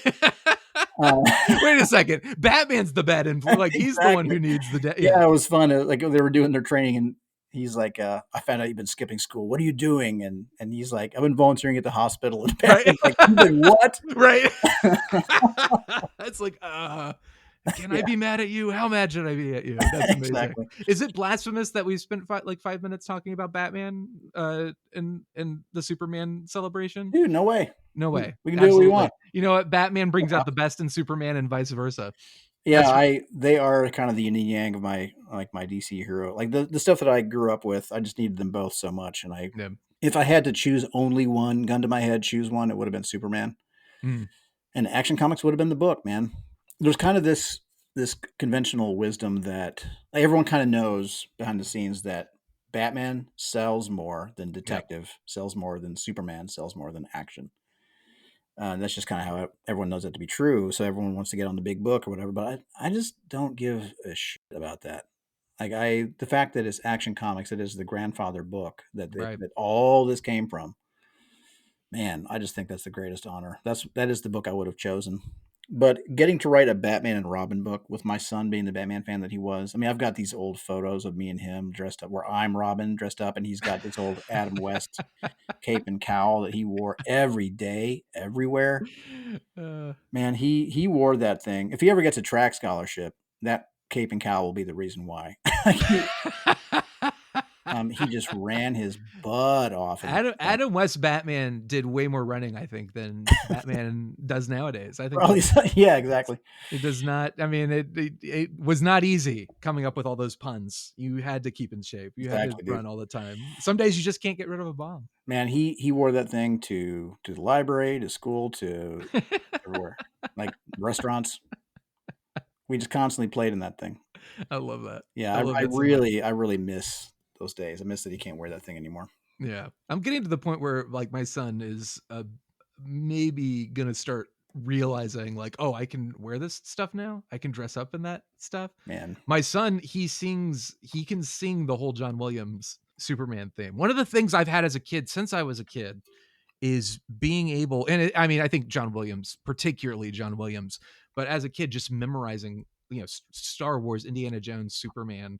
My best friend to this day, the reason that we both talk about it, the reason we both looked at each other differently on this day, but we were in a play together, and I knew him. We were both in theater in high school, so I knew him, and we were friendly towards each other, but we weren't necessarily like close. But after a dress rehearsal one day, we were heading back to the dressing room, and he was humming the John Williams theme, and I started humming it with him. And we kind of looked at each other and realized, like, wait, we can do the whole thing. And then he was providing backups as I was like taking on the main, like the main sound. And now my son, just being able to do that with him every night, it's like, what do you want me to sing to you? Superman. Okay, we'll sing Superman, and we go through the whole theme together. And then he makes me sing the Shirley Walker animated theme as well because he loves that's a that great too. theme, man. Yes, it's amazing. My wife, because we'll put it on, just put it on for my son and let him watch it, and it'll just play on a loop. And my wife goes like, "That theme's pretty great." I'm like, "Yeah, I Pretty would." great. John Williams is like untouchable, but as far as like close second, I would say Shirley Walker. Man, that theme in the new film, Yeah. they just nailed it. Like I'm so glad that they're using. I mean, I don't know if that's going to be the main theme of the movie or not, but I love that they're using John Williams music in it without being like slavish to it. Yes. I cannot get through these trailers that have that theme and not get a little teary, man. Like Same. even now, like That's well, it's the power of music, but it's also like that theme to me. It's beyond nostalgia. It's like Bond or Star. Like it's not. That's Superman. That's again like it's like you can honor what has come before without being completely devoted to it, but you can't just completely dismiss it as if it's like, well, that doesn't mean it's just people like it because it was they grew up with it. It's like, no, that's an iconic film. That's an iconic score. And when people hear that music, when my son heard that song, like when I showed him the trailer and he heard the John Williams music, he looked up at me and was like, that like it's like he oh knew. my god, And it's like that's what it's all about. But that is it so is great. people hear that music and they say, I've had a lot of conversations with people who are not as obsessed, not as nerdy as me about Superman and stuff, but they'll watch that trailer and they'll be like, they'll feel it. And I think a lot of it has to do with that theme. People know that theme and That they theme recognize what is it means. great, and the Planet Krypton theme as well is like probably that's one of my favorite things he's ever done. My son, after he wraps up John Williams theme, he'll go straight into the Krypton. Oh, really? I'm like, this is, I'm proud father. What can I say? I arranged that for brass quintet. I How cool. I was in this great brass quintet in my band called Federal Brass. We played a lot. And we wrote most of our own music. I wrote a ton of music for that group. I composed originally most of it, but sometimes we would arrange stuff too. And I arranged Planet Krypton for us, and it was so fun. Just that again, elegant and simplicity. Just the beep, boom, boom, boom, boom, boom, boom, boom, and then you hear that like flesh out underneath it as it grows and grows and grows until you're like sailing at the top. God, it's just so good. It's incredible. John Williams is a genius. He's a genius. Yeah, You can't he handed you that on a silver platter, and if you're not going to use it, you're an idiot. Like, you know what I mean? Like, it's just like, take it. It is like Donner talks about hearing that theme for the first time, and he's like, I actually heard the words Superman when you hear it on screen. It's true. It's like you hear the word Superman in that song, and it's like, take that and run with it. Like, that's going to carry James Gunn. That's going to carry 50% of the movie for you. You know, you're like, you're good. But John Murphy is a great composer, and what's exciting for me is, again, like you said, it's about taking what's great about Superman, recognizing it, but then doing your own thing. WARWORLD Saga is not Richard Donner's Superman, and right. but it's like, it recognizes why Richard Donner's Superman is so iconic and why that is so crucial to Superman. There were elements. I would love to know what you think about the Metallo thing when you go back to it. There was at the very beginning, there's a sequence, like a 2-page spread where you see Superman like flying to work basically. And there's like, they let me put this like film strip thing in between the panels, or they let Rafa do it, I should say, the artist. And I asked them if we could stretch out the credit. Usually you get this one big credits block where you see like written by, drawn by, blah, blah, blah, edited by, the whole thing all in one little place.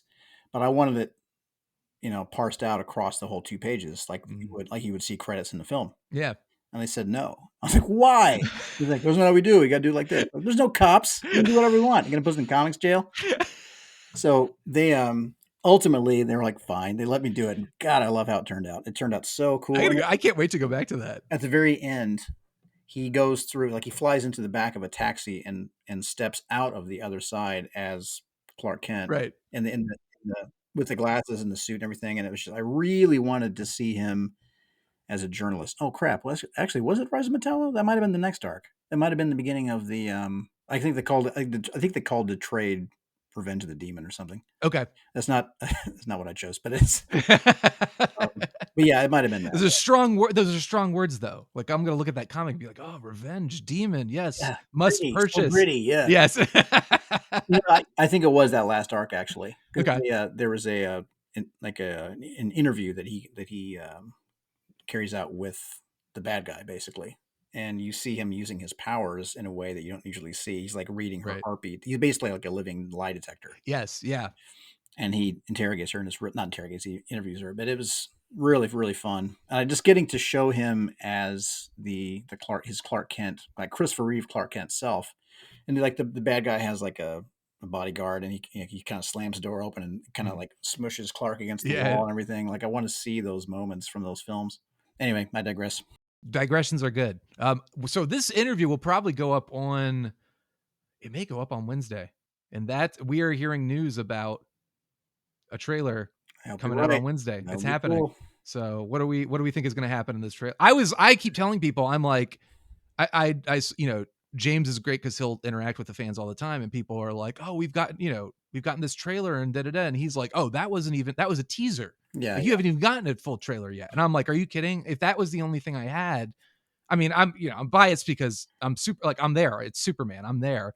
But that trailer, I was like, that gave me everything I want from a trailer. I can't even imagine what there is to come. I knew there would be another one that gave a little more story, like showed more of like a narrative. Yeah. We haven't seen that yet. That will probably be the one that we see next. That's exciting. How fun is it to be, technically, let's say September that's summer. That counts as summer. It doesn't turn to fall until late September. Exactly. So we're good. It's like you're still part of the summer of Superman. Honestly, it's the year of Superman though. Really. Like it really is. It feels like that. I was talking with Tasman about this, and I've talked to other people about it, but I remember when Superman Returns came out, that was a big deal for me because that was going to be the first Superman movie I got to see in a movie theater. And it was so obviously like, as a Donner fan, how could I not be? Oh, it's a semi sequel to Donner. That's great. And that was fun. And there was plenty of merchandise. Man of Steel came out and there was like nothing. I remember I should have taken that as a sign. I'm like, why are there no? I want to buy as much as I possibly can, and there's nothing to buy. I should have realized then that there was something in store for me. But it hasn't felt like this. I haven't felt like a year like where it's like you feel the rumblings of like there's a lot of, I mean, of course, and DC's capitalizing perfectly on all of this, but like that feeling of excitement, and there's a lot of Superman stuff happening, I and know. it's going to be big. But how is it for you? Yeah, I get to experience it from the outside and Oh be my God, excited and throw. How's it for you being on the inside it's and being a incredible. part of it? I can't. I mean, yeah, being part of it is amazing. They sent me a little bit of swag, with a classic S Shield shirt to wear on the day Oh my God. and on Superman Day, and I've got this weird thing where I don't feel comfortable in wearing the classic S Shield. Yeah. Yeah, I feel like I don't deserve it. Like I feel like, Is that why the hat? People aren't going to see it, but you've got the Superman shield and the oh yeah, hat, but it's black. It's not necessarily yeah. the You know, on a hat, I think it would be okay. okay. But wearing something that is ostensibly part of the Superman costume, I feel like I'm Right. pretending to be Jesus or something. Right. Like, I love seeing other. To be clear, I love seeing other people wear it, and they should wear Mhm. it. Everyone should wear it. I personally feel dirty wearing the classic S shield. I have a Kingdom Come S shirt that I Mhm. wear. I've got a black one that I wear. I've got this cap that I wear constantly.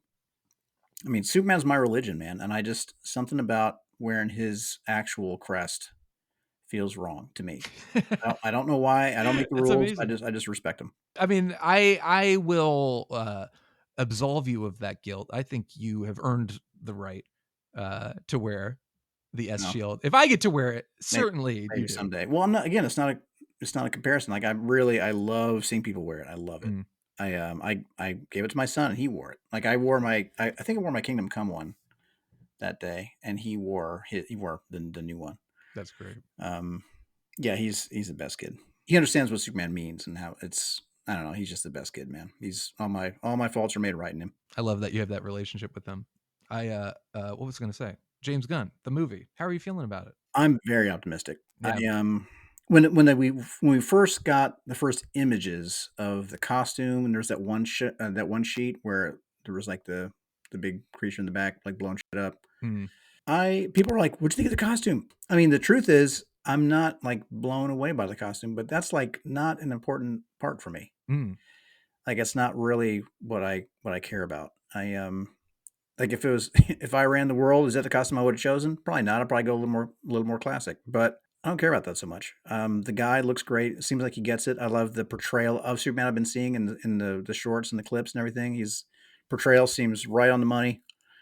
Seems like more in the line of Christopher Reeve without being slavish to that. Mm. And the stuff with Crypto looks super charming and Oh my fun. God. The depiction of the fortress, how it like turns with the sun and everything, and like the old Grant Morrison. Well, I mean the robots predate him, but like that take on the super robots, Yeah. Well, definitely the numbers and the Yeah, crest. That's exactly, right. very Grant Morrison. Yeah, yeah. No, that's all just so cool to see. I love the choice of the characters that's in it. It's cool to see like Guy Gardner and Mr. Tripp, like all these different characters that you don't normally see. Seems like he has a very clear vision for it, and just how like bright and hopeful things look. Like Mm. you see, like trolls they'll put up one with like a picture with him next to Cavill and be like, "How do we go from this to this? Blah blah blah. Everything sucks."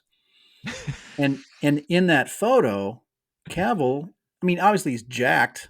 He looks like Right. Superman physically, but he That suit doesn't. is also very not I mean, Cavill is jacked, but like that suit was very padded in a way that this new one is not. Well, yeah, yeah, exactly. This one looks more like clothing, like an actual like jacket, you know. Right. But also Henry Cavill, he looks scary, dude. Like David, it's like a scary, intimidating Superman.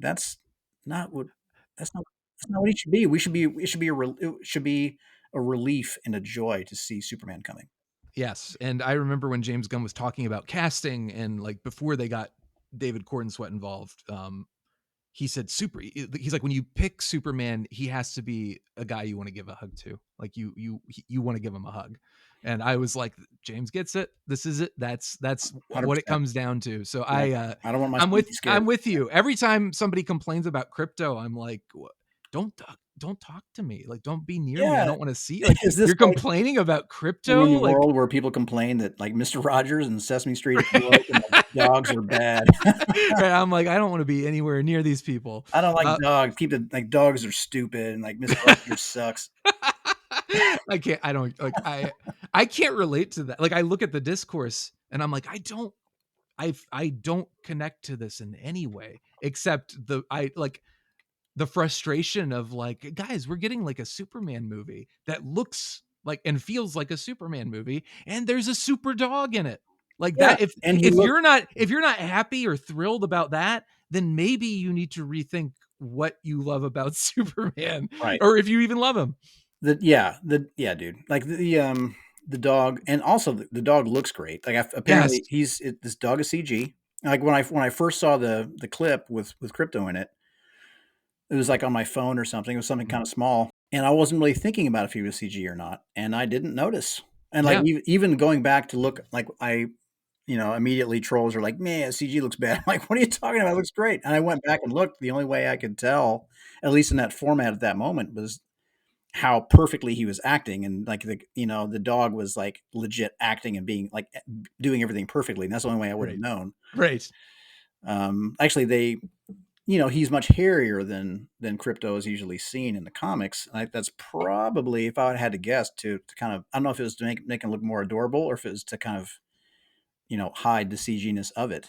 But so James Gunn's dog Ozu looks like that. Oh, really? That's yeah. cool. So he modeled it like he was like, this is my dog, this little ragamuffin who's got the ear as well, like the little, like the one ear's perky and the other one's kind of floppy. That's awesome. Down to that. But like, I think he'd adopted that dog. The dog is a troublemaker. And then he was like, what if I did this on a Superman scale? Dude, I was going to say, man, what if like when you see him like jump on Superman and Superman's like hurt, he's like, oh God. Like, I was like, whoever scripted this scene has a dog. And this is something that happens. I don't know if you saw, they just released today, there's a Milkbone tie-in now with Superman, but they released, which I'm like, hey, I mean, I can get into some Milkbones. All right. My dogs are going to be like, are those for me? And I'm like, no, sir. They are going on a display shelf and you'll just have to stare at them. But in the Milkbone commercial, it ends with a shot of, which I assume is from the movie, but it's Crypto. Superman's just in bed in his suit, like just looks like in his bed in Smallville at the Kent's house, and Crypto is just on his chest, and Superman just sort of stirs and looks, is like, what's going on? And Crypto's right in his face, and his tail starts wagging, and it's exactly that. It's like, well, James Gunn, like, he clearly loves dogs, but this is 100% what it's like to have a dog again. And people complained about that too, and I don't, it's not even a like, I'm gonna like block it all out, the negativity. It's literally like, I cannot relate in any way to anyone looking at anything we've seen so far and saying like, this is stupid. I'm like, I can't relate to that. I can't relate to it at all, not just because I'm so in love with Superman, but just like I'm like, what is your life like? Like, how can you be so angry all the time? Yeah, to that note, I think there are parties that make a lot of money by keeping people pissed at each other. It's true. Like there's a clear divide right down the middle, and everyone knows which side James Gunn is on. And so it is to the benefit of the other side to make everyone hate this movie. Yeah. And like there's a thing where Ben Shapiro, like when the clip came out. Oh, that's right. Ben Shapiro got on there, lit him up, and talked about how it's going to be stupid and horrible, and it looks just like Guardians 3. And it was like, Guardians 3 was great. It doesn't, yeah, but also it's nothing like this. Right, it doesn't. Yeah, like it had nothing to do with this at all. People who don't know about movies, I think that's what infuriates me, is people who don't know anything about movies complain. I'm like, well, he's really talking about James Gunn's body of work and him personally, and nothing to do with this movie or the character of Superman. He says something like, Superman, he said he defined Superman as being everything awesome about America. And there's just a lot to unpack there. Like, there would have been a time when that was true, and it still could be an ideal to aspire to. Yeah. Like, if that were, yeah, okay. What are the things awesome about America then? Like the concept of life, liberty, and the pursuit of happiness. The idea that everyone should have the same opportunities in life. Like the whole concept of the American dream. Yeah. Yeah. But Superman does not look to us.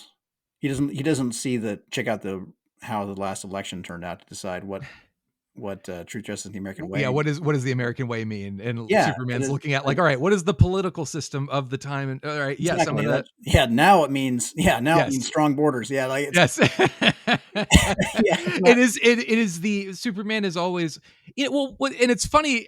What I find so funny about commentators like Ben Shapiro taking James Gunn to task, presumably for a political stance he doesn't agree with. I remember when James Gunn announced Superman, he specifically said, "Is like Superman, like fighting the battle for truth, justice, and the American way." And I remember James Gunn said that. So it's like that's what I've heard, particularly from more conservative pundits, saying like they don't talk about truth, justice, and the American way. I'm like, James Gunn literally said it in the announcement. It's clear that he understands like what that means aspirationally for Superman and in Superman's history, why that's meaningful. But also like Superman is so much more.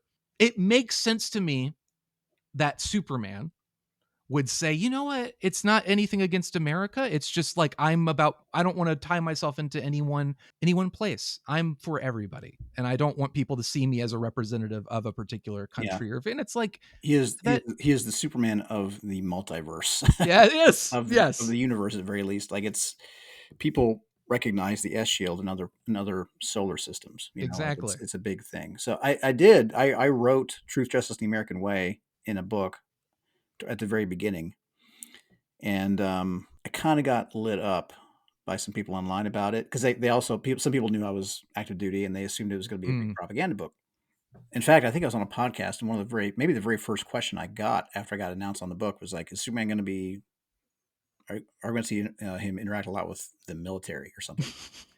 Because I just recently done a Captain America thing that was very military centric, and that was the mission statement of that thing. Right. That's what they wanted. And that's also Captain America. Yeah, that's exactly. He's a soldier character. Like it's and that's also that was the point of that book. Right. But this was very different, and people were nervous I was going to make him like a propaganda book.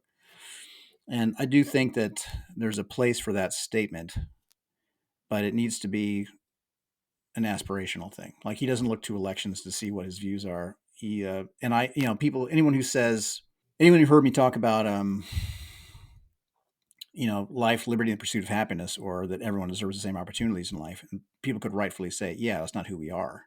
And that's true. I understand that. But people should see that Superman believes in it and try to make it true. Yes. Like that's when we look at Superman, it's not believe that we can get there someday. That's what Superman's all about too. I think when I hear truth, justice, and the American way, when Superman says it, I think of the American way as everyone is welcome and we can all believe what we want, be who we want, and we should all have the opportunity to achieve what we want.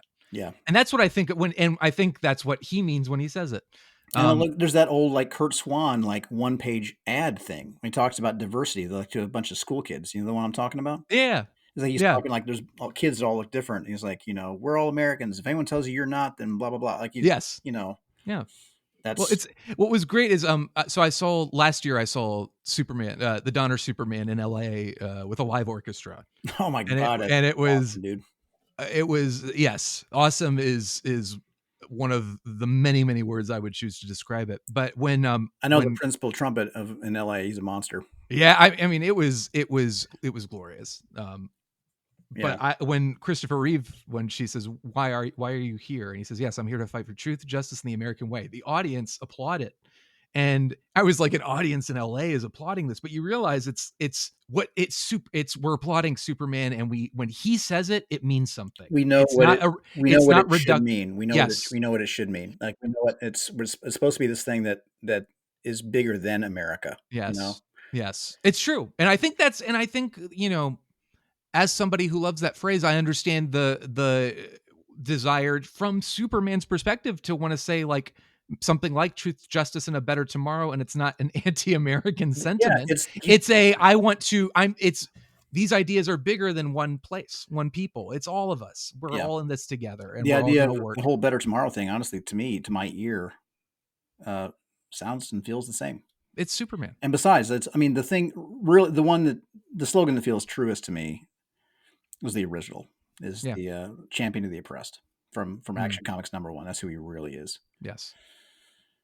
So yeah, I'm very hopeful for the new movie. I think it's going to be dope. I'm excited to see it with my son in the theater. So in 2018, they re-released the original in theaters, and I took my son to it.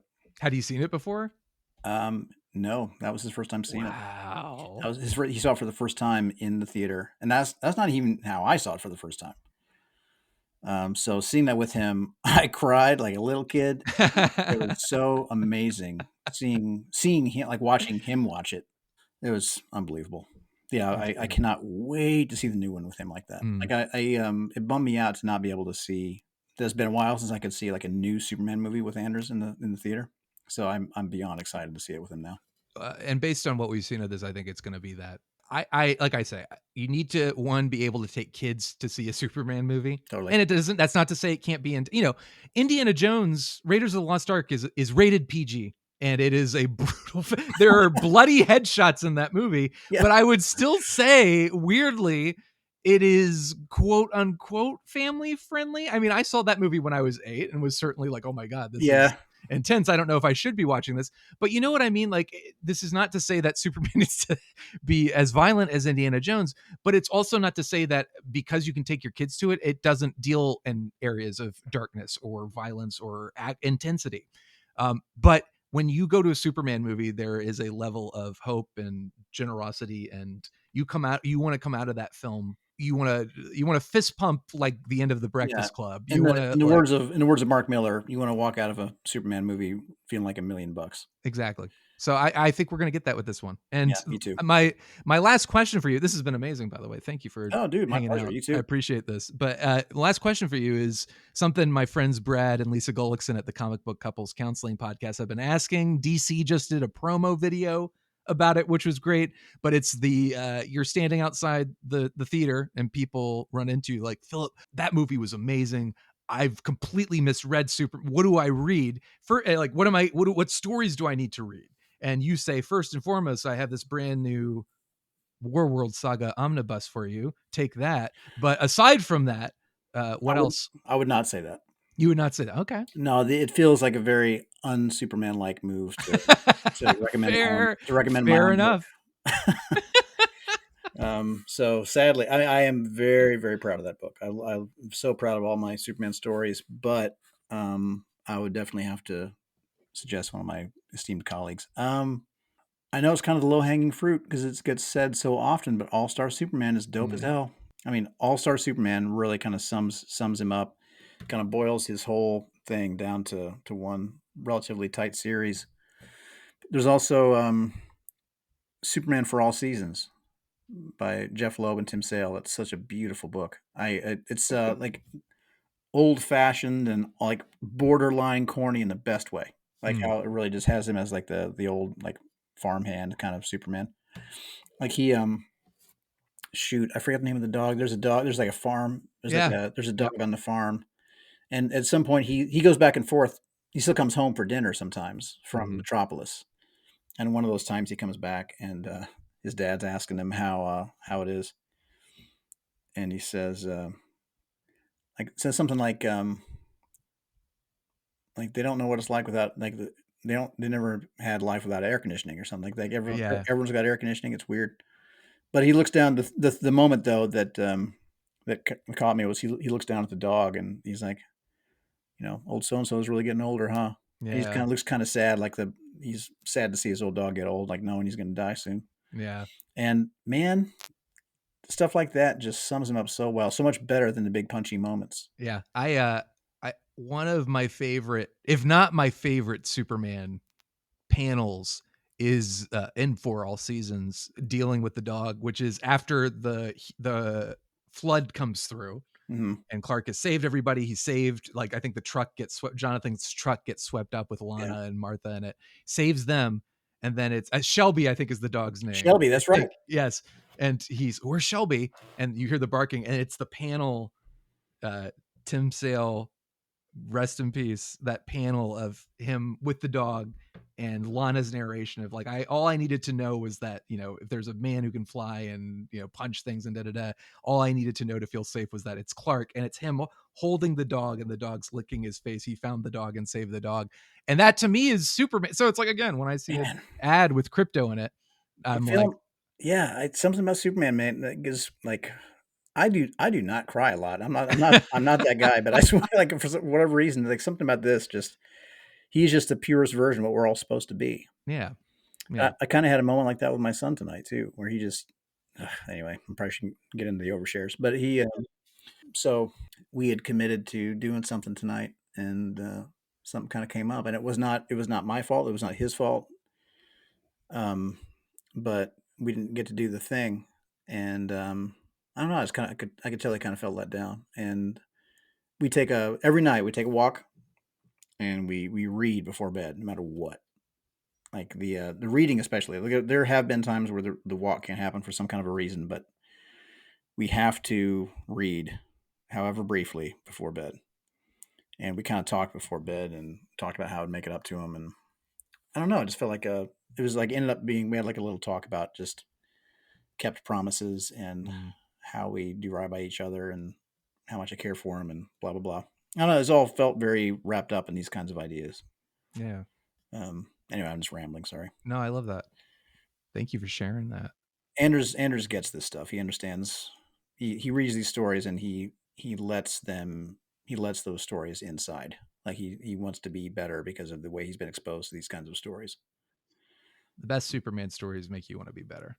Yeah, totally. I think this movie's going to be like that. I think your stories are like that too. Thanks, man. So thank you. No, thank you. Thank you for hanging out. Thank you for writing them. I appreciate you hanging out and celebrating Superman with me, Philip. Yeah, man. Great talking to you.